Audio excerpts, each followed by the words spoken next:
give thanks for my permanent happiness, my permanent health, my permanent wealth, my permanent love. I am harmonious, happy, and divinely magnetic, and now it draws to me my ships over a calm sea. God's idea for me are perfect and permanent. My heart's desire is a perfect idea in divine mind, incorruptible and indestructible, and now comes to pass under grace in a magical way. End of chapter. Love. With love usually comes terrific fear. Nearly every woman comes into the world with a mythical woman in the back of her mind who is to rob her of her love. She has been called the other woman. Of course, it comes from woman's belief in duality. So long as she visualizes interference, it will come. It is usually very difficult for a woman to see herself loved by the man she loves. So these affirmations are to impress the truth of the situation upon her subconscious mind. For in reality, there is only oneness. Affirmations. As I am one with God, the undivided one, I am one with my undivided love and undivided happiness. The light of the Christ within now wipes out all fear, doubt, anger, and resentment. God's love pours through me, an irresistible magnetic current. I see only perfection and draw to me my own. Divine love through me now dissolves all seeming obstacles and makes it clear, easy, and successful my way. I love everyone and everyone loves me. My apparent enemy becomes my friend, a golden link in the chain of my good. I am at peace with myself and with the whole world. I love everyone and everyone loves me. The floodgates of my good now open. End of chapter. Marriage. Unless marriage is built upon the rock of oneness, it cannot stand. Two souls with but one single thought, two hearts that beat as one. The poet understands this, for unless man and women are living the same thoughts or living in the same thought world, they must inevitably drift apart. Thought is a tremendous vibratory force, and man is drawn to his thought creations. For example, a man and woman married and were apparently happy. The man became successful and his tastes improved, but the wife still lived in a limited consciousness. Whenever the man bought anything, he went to the best shops and selected what he needed regardless of price. Whenever the wife went out, she haunted the 5 and 10 cent stores. He was living in thought on 5th Avenue, and her thought world was on 3rd Avenue. Eventually the break and separation came. We see this so often in the case of rich and successful men who desert their faithful, hardworking wives later in life. The wife must keep pace with her husband's taste and ambition, and live in his thought world. For where a man thinketh in his heart, there he is. There is for each person his other half for divine selection. These two are one in their thought world. These are the two whom God has joined together, and no man shall or can part asunder. The twain shall be made one, for in the superconscious mind of each is the same divine plan. Affirmations. I give thanks that the marriage made in heaven is now made manifest upon earth. The twain shall be made one, now and for all eternity. End of chapter. Forgiveness. Affirmations for forgiveness. I forgive everyone and everyone forgives me. The gates swing open for my good. I call on the laws of forgiveness. I am free from mistakes and the consequence of mistakes. I am under grace and not under karmic law.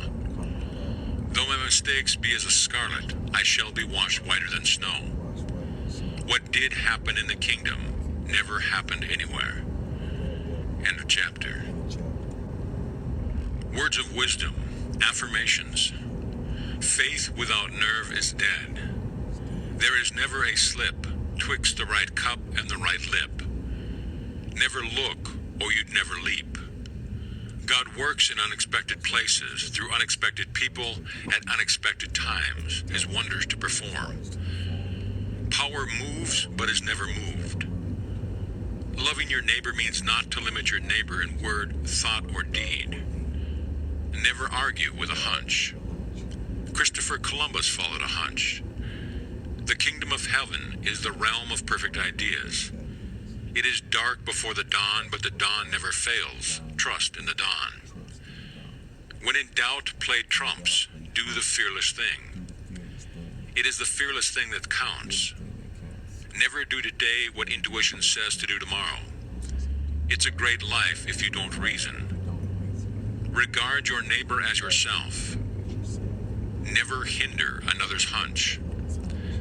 Selfishness binds and blocks every loving and unselfish thought has in it the germ of success. Be not weary of make-believing. When you least expect it, you shall reap. Faith is elastic. Stretch it to the end of your demonstration.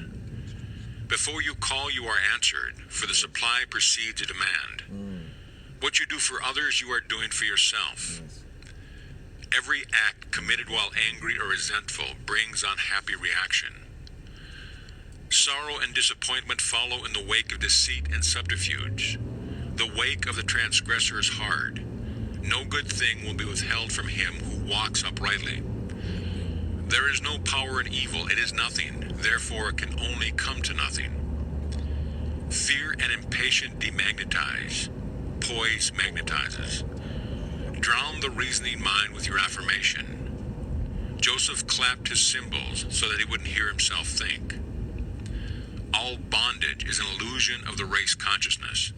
There is always a way out of every situation under grace. Every man is free to do the will of God. Surism is stronger than optimism. Divine ideas never conflict. It is dangerous to stop in the middle of a hunch.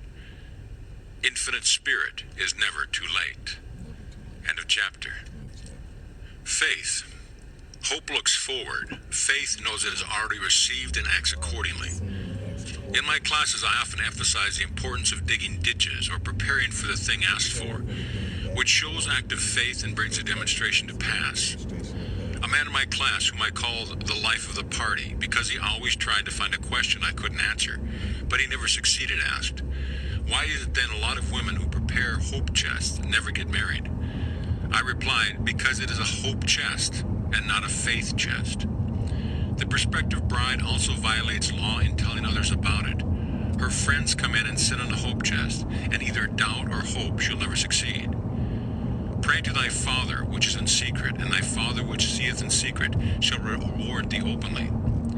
The student should never talk of a demonstration until it is gelled or comes to pass on the external. So a hope chest should become a faith chest and be kept from the public eye, and the words spoken for the divine selection of a husband under grace in a perfect way. Those whom God hath joined together, no thought can put asunder. Affirmations for faith. Adverse appearances work for my good, for God utilizes every person and every situation to bring to me my heart's desire. Hindrances are friendly and obstacles springboard. I now jump into my good. As I am one with the undivided one, I am one with my undivided good. As a needle in my compass is true to the north, what is rightfully mine is true to me. I am the north. I am now linked by an invisible, unbreakable magnetic cord with all that belongs to me by divine right. Thy kingdom is come, thy will is done in me and my affairs. Every plan my Father in heaven has not planned is dissolved and obliterated, and the divine design of my life now comes to pass. What God has given me can never be taken from me, for his gifts are all for eternity. My faith is built upon a rock, and my heart's desire now comes to pass under grace in a miraculous way. I see my good in the golden glow of glory. I see my fields shining white with the harvest. God is my unfailing and immediate supply of all good. I am poised and powerful. My greatest expectations are realized in a miraculous way. I water my wilderness with faith, and suddenly it blossoms as a rose. I now exercise my fearless faith in three ways: by thinking, speaking, and acting. I am unmoved by appearances, therefore appearances move. I stand steadfast, immovable, giving thanks for my seemingly impossible good to come to pass. For I know with God it is easy of accomplishment, and his time is now. God's plans for me are built upon a rock. What was mine in the beginning is mine now and shall ever be. I know that there is nothing to defeat God, therefore there is nothing to defeat me. I wait patiently on the Lord, I trust in him. I fret not myself because of evildoers, for every man is a golden link in the chain of good, and he now gives to me the desires of my heart. See the 37th Psalm. I have now the fearless faith of the Christ within. At my approach, barriers vanish and obstacles disappear. I am steadfast, immovable, for the fields are already white with the harvest. My fearless faith in God now brings the divine design of my life to pass. All fear is now banished in the name of Jesus Christ, for I know there is no power to hurt. God is the one and only power. I am in perfect harmony with the working of the law, for I know that infinite intelligence knows nothing of obstacles, time, or space. It knows only completion. God works in unexpected and magical ways, his wonders to perform. I now prepare for the fulfillment of my heart's desire. I show God I believe his promise will be kept. I now dig my ditches deep with faith and understanding my heart's desire come to pass in a surprising way. My ditches will be filled at the right time, bringing all that I've asked for and more. I now put to flight the army of the aliens, negative thoughts. They feed on fear and starve on faith. God's ideas cannot be moved. Therefore, what is mine by divine right will always be with me. I give thanks that I now receive the righteous desires of my heart. Mountains are removed, valleys exalted, and every crooked place made straight. I am in the kingdom of fulfillment.